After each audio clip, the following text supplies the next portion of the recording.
Pentingnya tarekat adalah untuk mengobati setiap ghaflah, kelalaian apa yang ada terletak di setiap hati manusia, tempatnya kelalaian yang mengakibatkan kita ini menjadi berbuat yang tidak diridhoi oleh Allah dan tidak disukai oleh baginda Nabi sallallahu alaihi wasallam.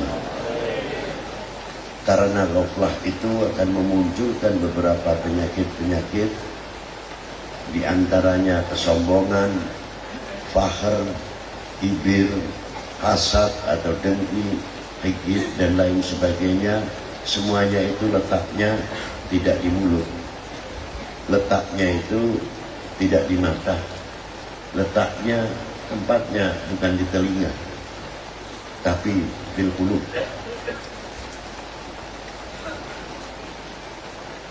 Setiap hari kita telah menyucikan dengan air wudhu. Setiap hari kita telah membersihkan badan kita dengan mandi. Ada yang mandinya 1 kali, 2 kali, atau 3 kali.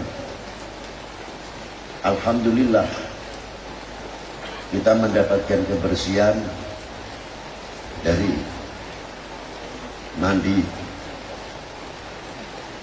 Tapi yang menjadi pertanyaan, sejauh mana kita memandikan hati kita setiap hari?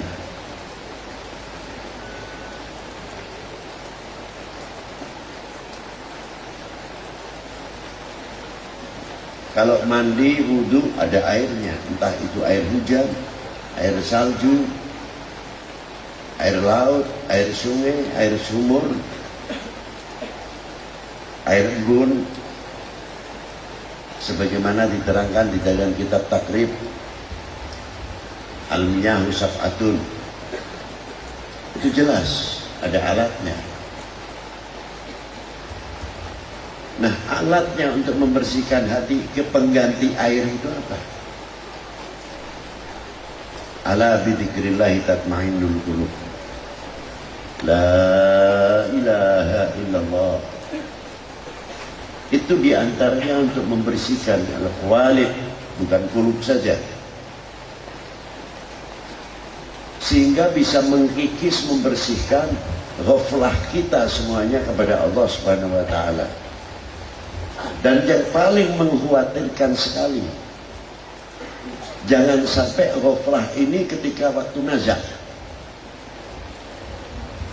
Lupa ini ketika waktu nazar kita lupa kepada Allah Subhanahu wa taala.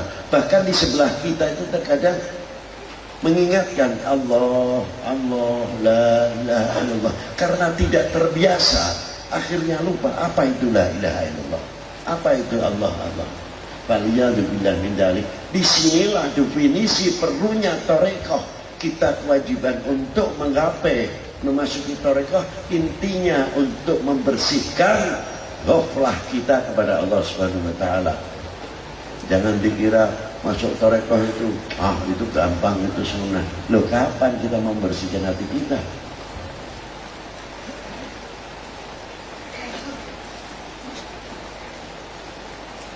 Kalau ada orang alim sekali, saya tidak heran. Tapi kalau ada orang yang hatinya bersih, mukhlis, dan sebagainya, saya kagum kepada orang itu. Dan saya bertanya, kapan aku soal ngono itu kapan? Ini pentingnya tarekat adalah di sini intinya. Tidak Qadiriyah, tidak Naqsyabandiyah, tidak Khalidiyah, Justiyah, Suhrawardiyah, dan lain sebagainya, Tijaniyah, Idrisiyah, Alawiyah, Idrusiyah, Hadadiyah, dan selain-lainnya tarekat. Intinya sama, tasfiyatul qulub. Untuk mendapatkan apa? Anta'budallah ka'annaka tarah. Ini terlalu tinggi, sudah menggapai saja. Fa in lam takun tarah fa innahu yarah.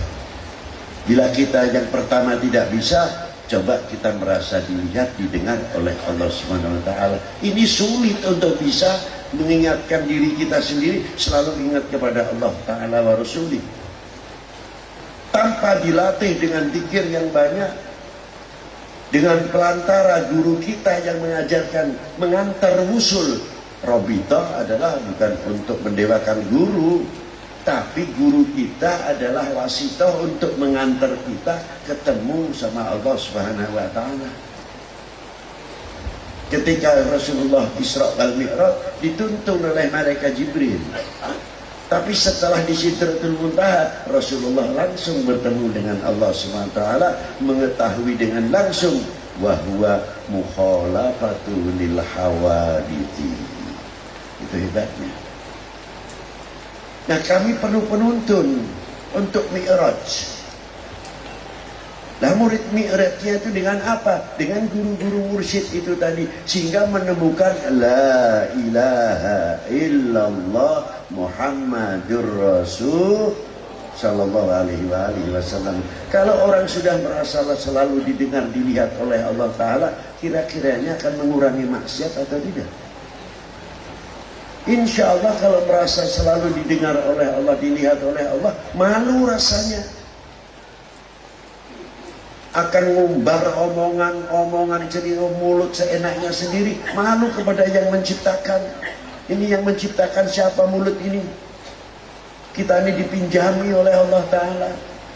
Apakah itu ucapan terima kasih kita kepada yang Maha Kuasa yang telah menciptakan mulut kami, sehingga kami gunakan untuk fitnah mulut-mulut kita? Apakah itu tidak menjadi tuntutan di hadapan Allah Subhanahu wa Ta'ala? Lisanul saghirun jirmuhu, kata Imam Ghazali. Tapi Saiful Qatil ini kelihatannya sepele, lidah tidak bertulang, tapi sekali-kali bisa membunuh orang karena lisan.